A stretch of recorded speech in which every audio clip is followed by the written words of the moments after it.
Gambia made moderate progress in tackling child labor, according to a new report. Gambia's Chief of Defense Staff has warned his men in uniform against tribal utterance. The European Union begins legal actions against the UK for breaching Brexit deal. These and more coming your way. Stay tuned.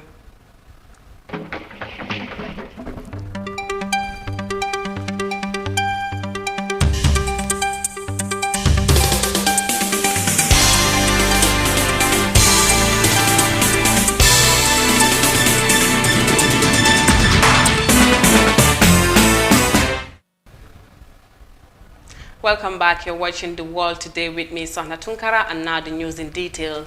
The Gambia has made moderate achievement on tackling child labor, according to the United States Department of Labor, which released its 2019 annual findings on the worst forms of child labor on Wednesday. However, the West African country still needs to do more to address human trafficking and sexual exploitation, according to the report. Khadijatu Jawo reports. The Department of Labor's finding on the worst forms of child labor is one of the 3 child-related reports released by the U.S. government on Wednesday. The report highlights the moderate advancement the Gambia made in 2019 to eliminate the worst forms of child labor. Progress made, including the signing of the UN Convention on the Rights of Child, optional protocol on armed conflict, a memorandum of understanding with the United Arab Emirates to protect Gambian workers, and a series of training for government officials, the police, travel agencies, airlines, and the Tourism Security Unit on trafficking in persons issues. However, the report found that children in the Gambia are still engaged in the worst forms of child labor. There are still gaps in the laws, including children starting an apprenticeship in the informal sector at the ages of 12 and 16.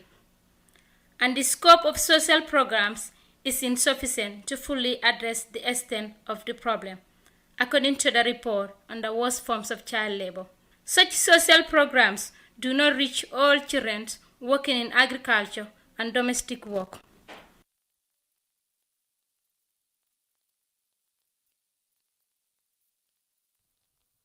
And street work, according to the U.S. government report. The worst form of child labor reports includes an assessment of government actions to advance efforts to eliminate the worst forms of child labor. The Gambia is among 131 countries, non-independent countries, and territories profiled in this report. For Air Africa News, Khadijao.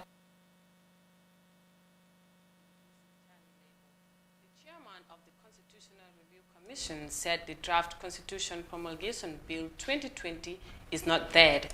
He told a press conference on Thursday that Gambians should not despair but should rather put aside their personal differences and look at what is good for the people. Justice Chorno Suleiman Jallow was speaking for the first time since the National Assembly's rejection of the draft constitution by the National Assembly on September 22nd. Justice Minister also said, although history will record that the draft constitution was the first to be stopped in its track before it could be advanced to a referendum, that should not be the end of the world for Gambians. More in this video insert. It may look like we've all reached the end of the journey, but that journey has just taken off on another start. So let's not despair. The draft constitution that Gambians worked so hard on, expending invaluable time, energy, and resources, is not dead. It has merely hit a snag and is placed in cold storage, at least for now. So if anyone here today feels depressed, I say to you, lighten up, get up, and dust off. Have faith and continue the quest for constitutional reform in the Gambia. That is what Gambians have yearned for, and you must complete the journey with them. Yes, the history books will record that the draft constitution was the first of its kind, assigned to and prepared by an all-Gambian team of experts. It was the first of its kind that employed full and open participatory democracy to involve citizens at home and abroad to express their wishes and aspirations. And if memory serves me well, it was the first to be ever presented to the legislature for endorsement in order to be advanced to a national referendum.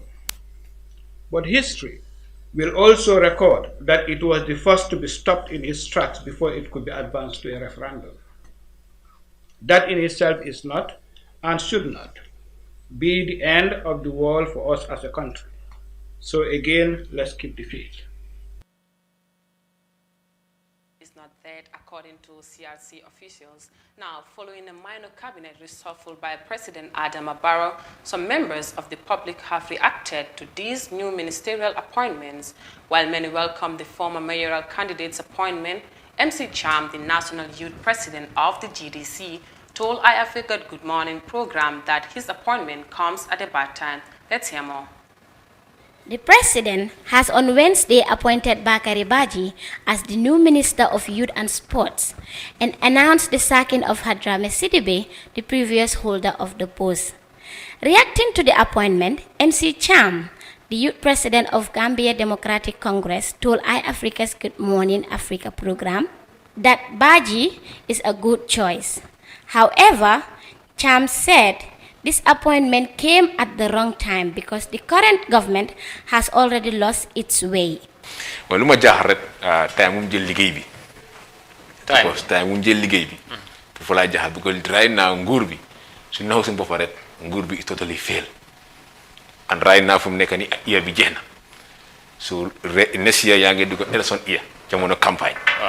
Time pour nga wara mëna change youth policy youth programme si nga wara mëna ñëw xam nga sport bi féré less than 1 year, you better come change. And right now, totally, this government is totally failed.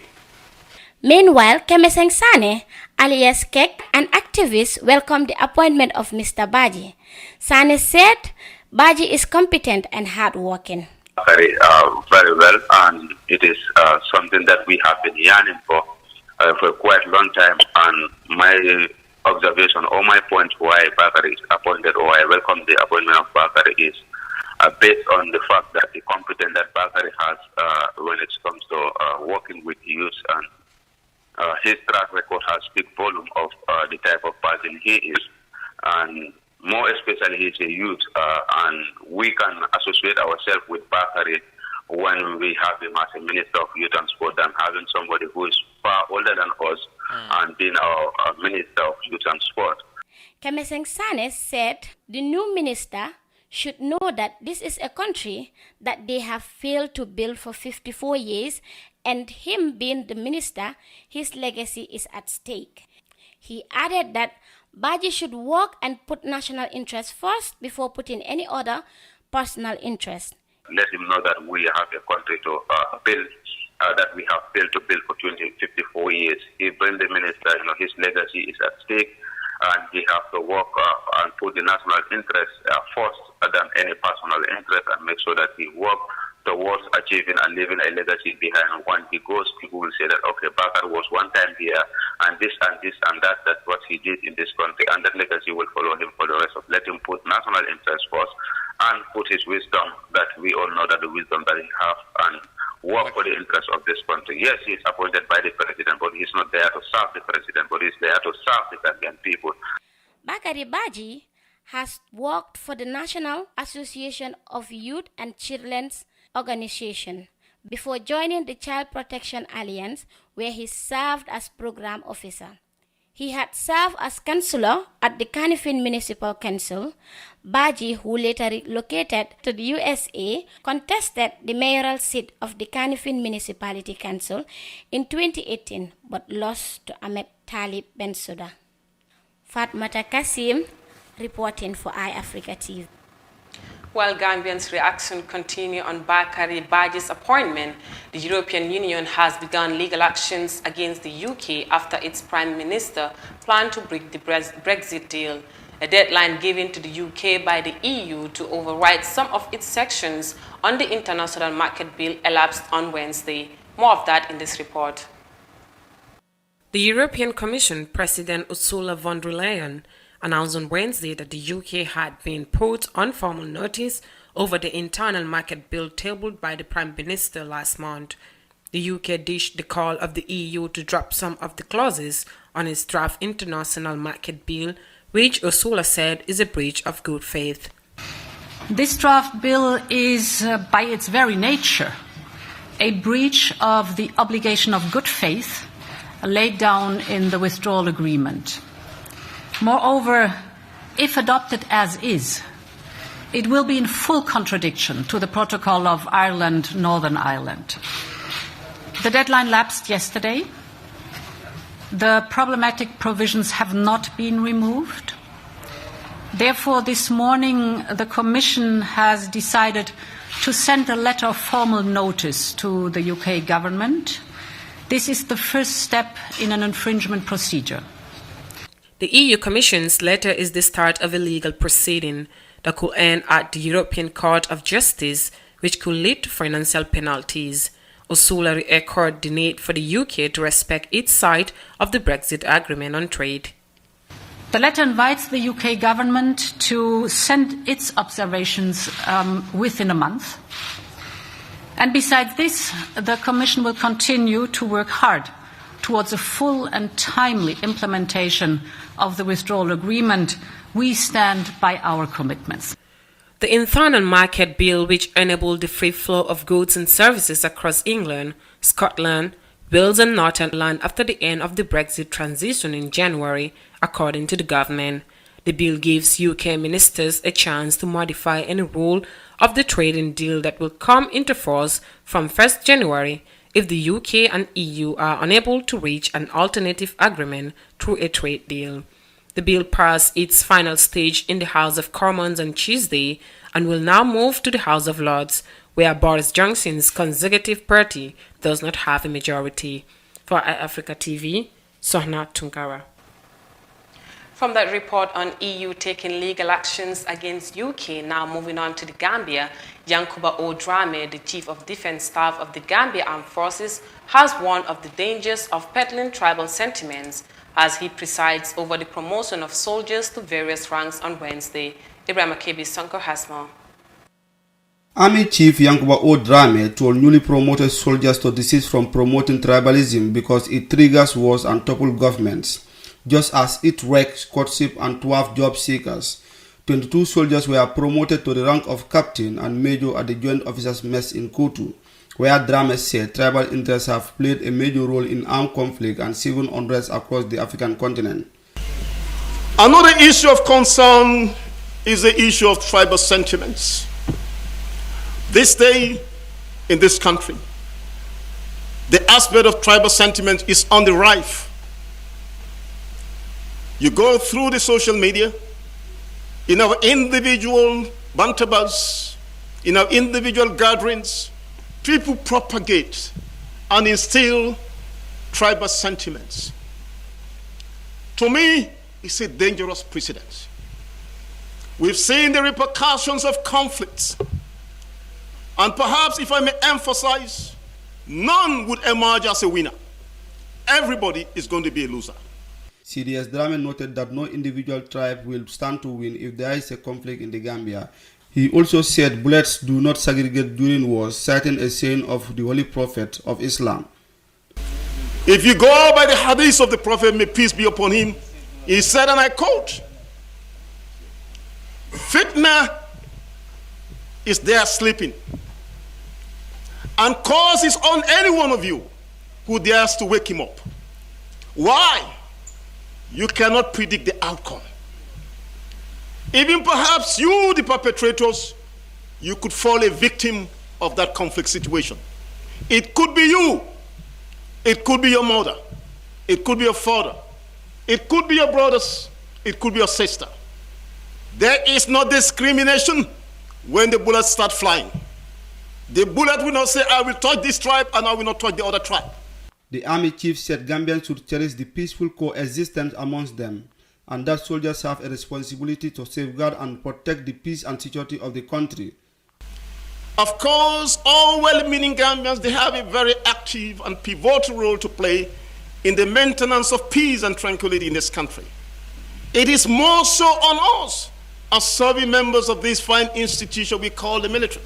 Why?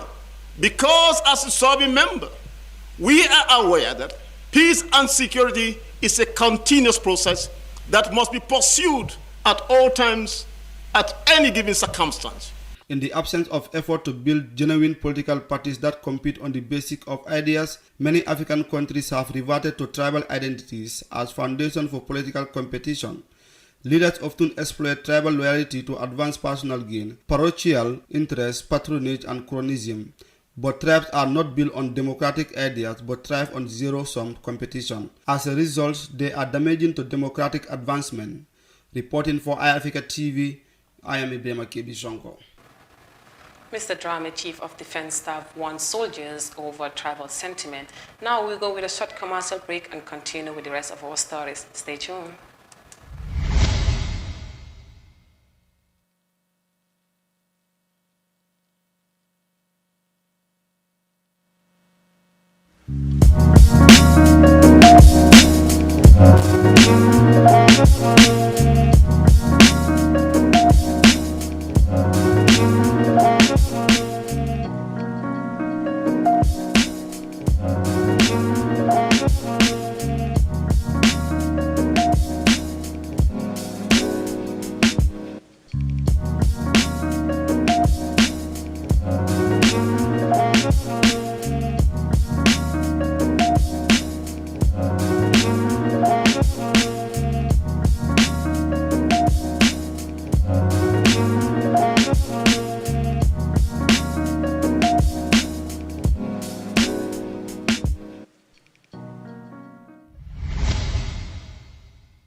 Welcome back. This is The World Today, and now to the rest of our stories.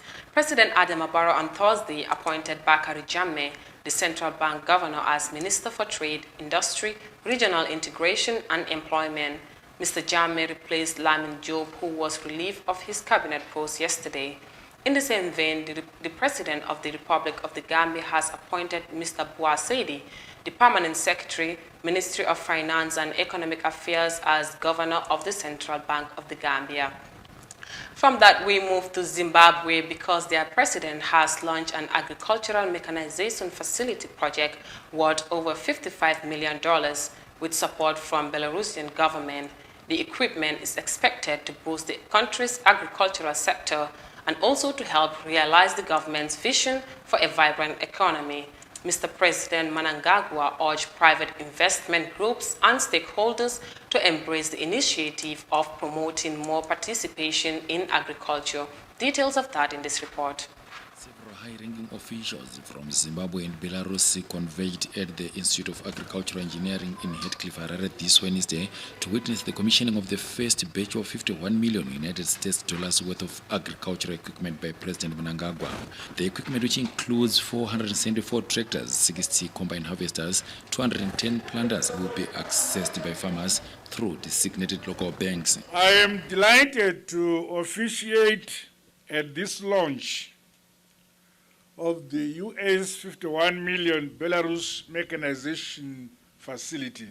I want to express my profound gratitude to the Republic of Belarus for their continued support and investments into various sectors of our economy, notably our agriculture mechanization program.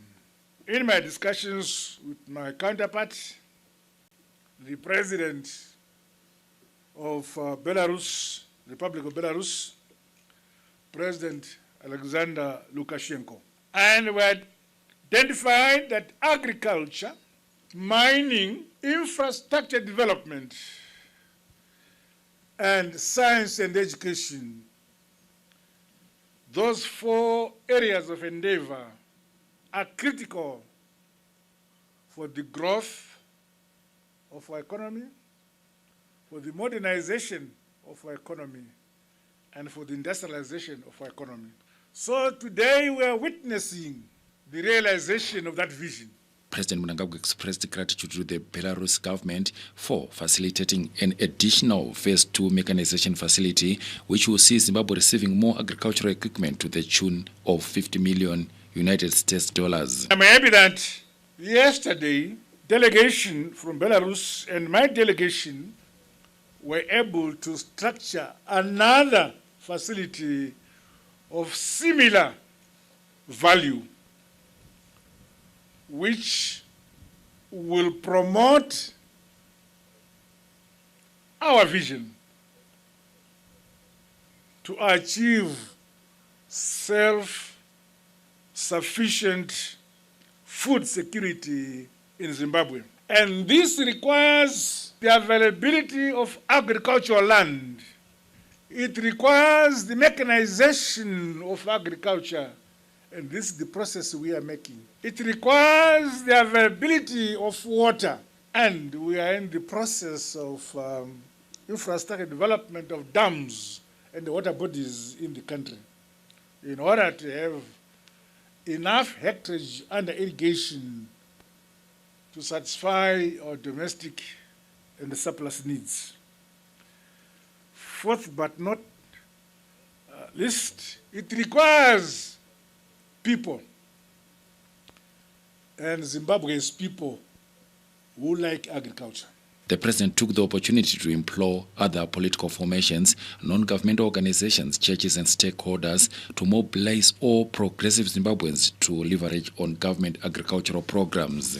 I encourage all political parties and formations, churches and non-governmental organizations to mobilize our communities to be more productive, leveraging on government policies and programs. The president also urged the media to promote production, adding that a new policy on agricultural productivity will catch up with farmers who fail to fully utilize their land. Tendai Mnengwa, ZBC News, Harare. President Mnangagwa urges for more participation in agriculture. Now, moving on, in a bid to widen entrepreneurship in Nigeria, young people in the Delta region are given the opportunity to become successful entrepreneurs. A program by the Startup SAD Group also intends to create job availability to curtail the unemployment rate in the area. The group is hoping to invest more than $5 million by the end of 2022 to improve the community. More of that in this report. With a community of over 5,000 budding entrepreneurs and 200 founders of startups, hashtag Startup South is evolving a new wave of entrepreneurship in the region of Nigeria where startups are not common and hardly thrive. From this hub in the city of Port Harcourt, in the heart of the Niger Delta region of the country, the convener of the startup ecosystem, Uche Aniche, and his team are literally bringing entrepreneurship dreams to reality. They're providing founders of startups with the very essential skills they need to set out and scale. So we're making it possible for these young people to find, first and foremost, find themselves, network among themselves, learn the ropes in building high-skill, innovative businesses, and then go on to get support from angel investors and other support organizations that would help them grow their businesses. Nigeria's oil wealth comes from its Delta region, but the area also has among the highest rate of youth unemployment in the country. #Startup South is hoping to develop a pool of young homegrown entrepreneurs as a means of solving the unemployment crisis in the region. We have been able to support and help founders within our network raise over $500,000. This is something that was unthinkable when we started. If not for COVID-19, we were actually on course to hit the $1 million mark in terms of investment fund that our founders have been able to access. Thanks to the efforts of the startup ecosystem, the number of thriving startups in Nigeria's South and Southeast regions is growing. One of them is this palm oil milling startup, KR Foods. With mentoring and funding from #Startup South, the founder is now running a thriving enterprise and currently working with 25 farmers who are his primary suppliers. We do about 1,000 bottles weekly, and with the funding we have secured from Startup South, we are looking to expand our capacity to 15,000 bottles monthly. So, and from there, we are looking at about 150,000 bottles over the next 2 years. Our goal is that by the end of 2022, we should have done over $5 million in investment in funds that our founders have been able to access. We want to be able to grow the community, to at least 10,000 strong. In 2018, #Startup South collaborated with other ecosystem leaders, bringing different professionals from different...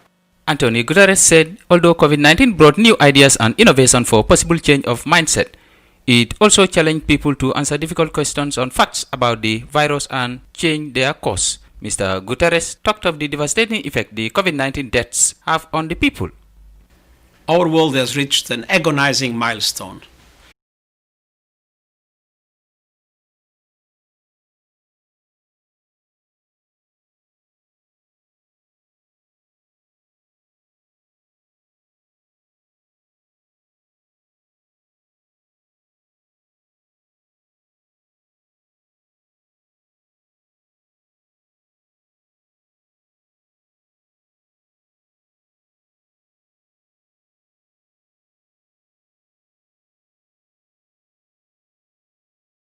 Whispered, "I love you." The UN Secretary General described COVID-19 as catastrophic as the world suffers the worst economic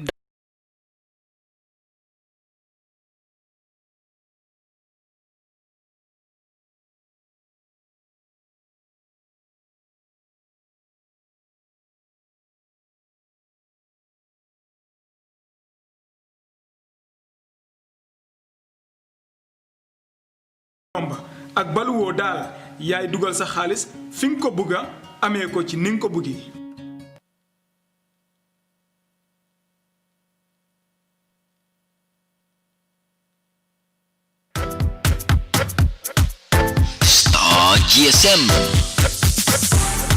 Star GSM felay promotion bana fena molye minul be mararing tanko bundala Gambia banko kanjang minubuko policeol armed forceol immigration customs ani lanjurtol datalar bala keta smartphone la minka sannu wini woro la sang wini woro doma isa soto minka sannu wini woro sang wini lu minka sannu wini lu